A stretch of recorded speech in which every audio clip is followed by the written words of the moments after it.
রাঁধুনির দৈনন্দিন রান্নাবান্নার সবচেয়ে গুরুত্বপূর্ণ মশলা, অথচ এই মশলাটি এবার ভেজাল বানাচ্ছে জালিয়াত চক্র। পাখি খাদ্য চীনা কাউনের সঙ্গে মরিচ গুঁড়া মিশিয়েই বানাচ্ছে চকচকে ভেজাল মরিচের গুঁড়া।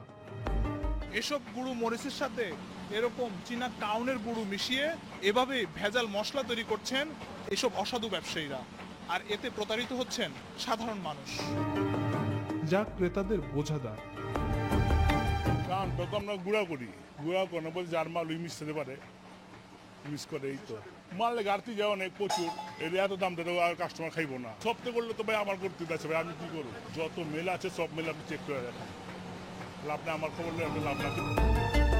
ভেজালের হাত থেকে বাদ যাচ্ছে না হলুদের গুঁড়াও।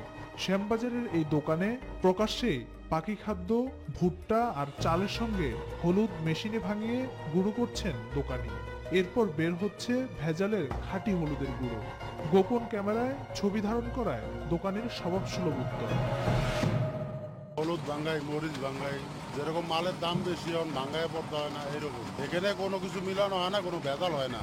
শুধু পাখির খাবার দিয়েই নয়, কাঠের গুঁড়ার সাথে রেড অক্সাইড মিশিয়ে নকল মশলা তৈরি করছে প্রতারক চক্র। রাজধানীর শ্যামপুরে এই মুড়ির কারখানা, যেখানে প্রতিদিনই কয়েক মণ মুড়ি ভাজা হয়।